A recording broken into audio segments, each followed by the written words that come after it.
piece isn't meant to startle, it's meant for people who are ready to discover.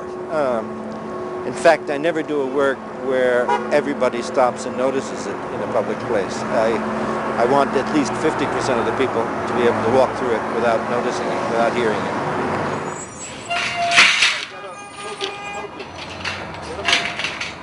Max Neuhaus is probably the pioneering artist who worked with sound in the post-war era. No one has the history or longevity, nor has had the influence that Max has had so far.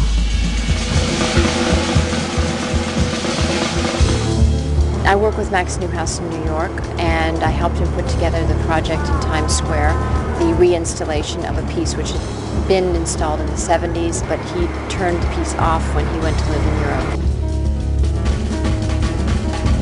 I started growing this beard in Vietnam. See, I'm an audio person. It's audio people listen to different things in sound than a normal person. I'm always hearing the things that don't belong there. I hear all the mistakes. Max has given us ways to think about other sounds, synthetic sounds, complex, human-produced sounds in new and unexpected ways.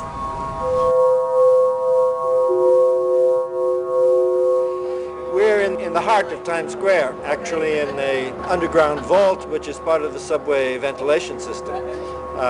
It's the location of the equipment for my sound work here. Here comes a train right now, as a matter of fact. What delighted me was, in fact, these short tunnels over here, because each one has its own resonance and is a little different in length. The sound that's heard on the surface here isn't just the sound that I'm putting in here. It's what the sound does to this chamber.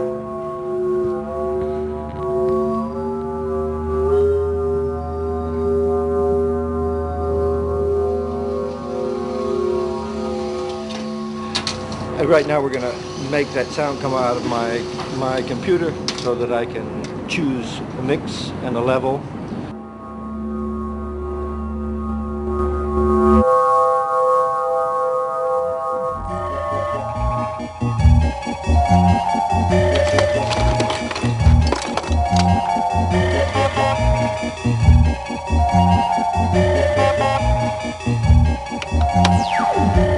Tell me when it gets to 1.75 volts RMS.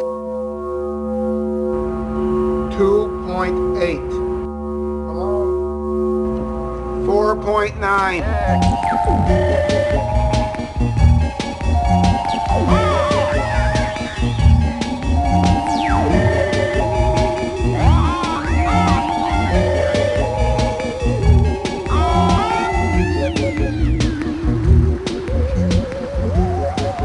I've had a hard time trying to explain Max to people. All I can say is Max makes audio sculptures.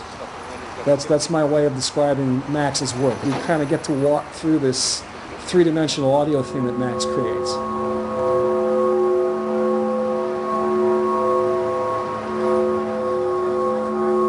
You probably wouldn't call this a wall of sound as much as you might call it a column of sound, because it's within the entire space of the grate, and different things happen when you stand in different places on the grate, because there is a certain architecture to the space underneath the street, and the sounds resonate in different ways in different spots.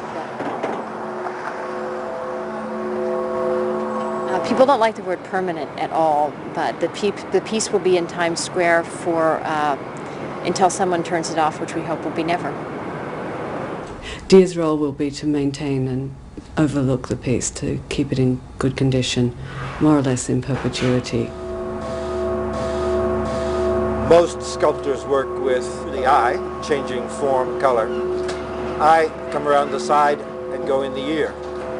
We perceive place or space just as much with the ear as we do with the eye, but what the eye perceives is much more conscious and, of course, concrete. And what the ear perceives is immaterial. But in fact, that in many ways makes it more powerful. The name of the work is simply Times Square. It wasn't really thought out. That became the way I referred to it.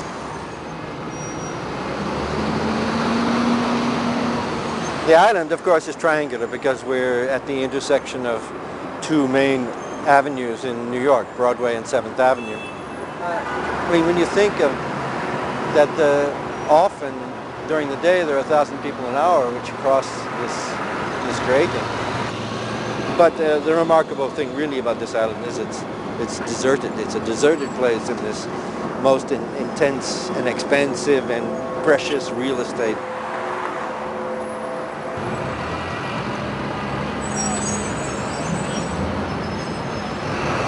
It's in a place that's almost anti-art and anti-thinking. You know, it's a situation where you try and tune out sound. It was very specifically in Times Square, you know, it's quite perverse actually to make a piece that's about this subtle sound and this really chaotic sound mess.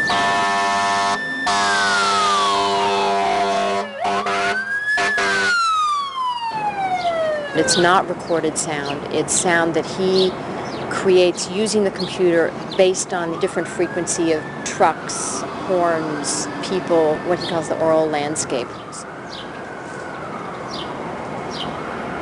The sound in these works is not the work, it's the sight which I transform into something else with sound. So it's very much different than a place I build in a museum or a place I build in the woods, or it's the epitome of urban place. Right now, in the middle of the day, in the middle of Times Square, it's subtle. But if you come here at 7 o'clock at night when the buses are gone and the tourists are gone, it's overwhelming. So it's in the same way that a piece of physical sculpture changes with light. This piece changes with its acoustic surrounding, its aural surroundings.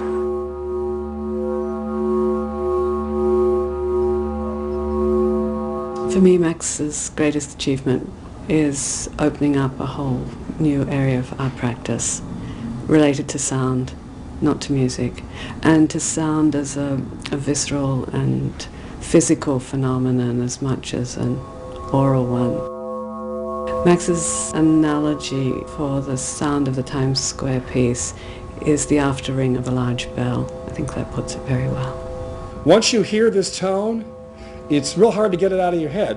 Even when it's turned off, you still hear it. It's psychoacoustics. It's voodoo, it's witchcraft. Or, from Max's point of view, it's art.